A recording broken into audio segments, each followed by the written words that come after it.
วันที่24 กันยาที่คณะนิติศาสตร์และรัฐศาสตร์มหาวิทยาลัยแห่งชาติได้จัดพิธีสรุปสุดเรียนและมอบใบประกาศนียบัตรให้นักศึกษาที่สำเร็จการศึกษาในศกเรียน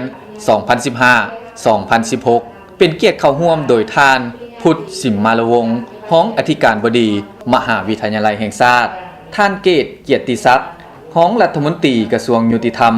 พร้อมด้วยพนักงานครูอาจารย์นักศึกษาและผู้ปกครองเข้าร่วมท่านเวียงวิไลเทียงจันทร์ไซคณะบดีคณะนิติศาสตร์และรัฐศาสตร์ได้กล่าวบทรายงานเกี่ยวกับผลสำเร็จในการก่อสร้าง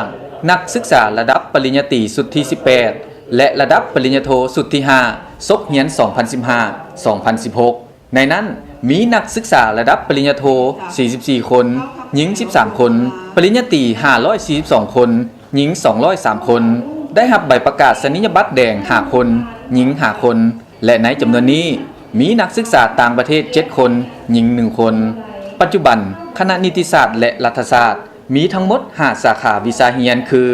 กฎหมายแพ่ง กฎหมายอาญา กฎหมายปกครอง กฎหมายพัวพันสากล และกฎหมายธุรกิจ พร้อมเดียวกันท่านยังได้ย่องยอสมเสยผลงานของบรรดาพนักงานครูอาจารย์และนักศึกษาทุกคนที่ได้ประกอบส่วนเข้าในการพัฒนาทรัพยากรมนุษย์ก็คือพัฒนาตนเองผ่านการศึกษาหำเฮียนเข้าร่วมกิจกรรมต่างๆของโรงเรียนเชื่อว่าภายหลังจบการศึกษาไปแล้วนักศึกษาทุกคนที่อยู่ในหน้าที่ตำแหน่งใดก็ตามจะเฮ็ดสำเร็จหน้าที่เวียกงานของตนเองสึกภาคภูมิใจอย่างยิ่งที่ได้มีโอกาสสำเร็จการศึกษาระดับปริญญาโทของคอนลอแห่งนี้ก็คือของมหาวิทยาลัยแห่งชาติถือว่ามีความภาคภูมิใจอย่างยิ่งภายหลังสำเร็จการศึกษาก็คือจบจากปริญญาโทไปแล้วก็สิได้ไปเฮ็ดหน้าที่อันทรงเกียรติที่พ่อแม่ประสงค์มอบให้โดยเฉพาะก็สิได้เอาความรู้ความสามารถทางด้านกฎหมายไปนำใช้เพื่อรับใช้ชาติรับใช้ประสงค์สำหรับมื้อนี้ก็มีความรู้สึกภาคภูมิใจและดีใจหลายที่ได้จบระดับการศึกษาปริญญาตรีและหาใบประกาศนียบัตรน้องเองก็รู้สึกขอบใจทางครอบครัวและพ่อแม่ที่เป็นผู้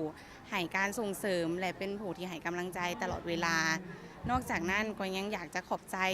ครูอาจารย์ทุกๆท่านอยู่ในคณะนิติศาสตร์และรัฐศาสตร์แห่งนี้ข้าพเจ้าก็ขอแสดงความขอบอกขอบใจ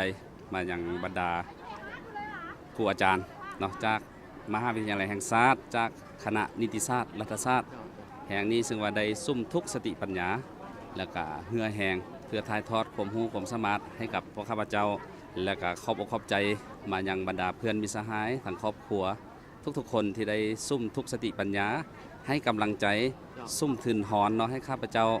ได้มีโอกาสได้ศึกษาทำเรียนและมีโอกาสได้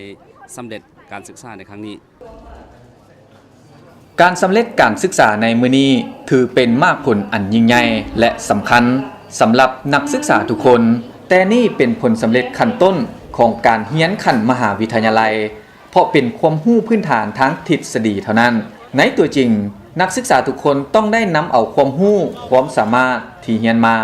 ไปหมุนใช้เข้าในพฤติกรรมตัวจริงอย่างมีหัวคิดประดิษฐ์สร้างเพื่อประกอบส่วนเข้าในการสร้างสรรค์และพัฒนาประเทศชาติให้ก้าวไปเรื่อยๆ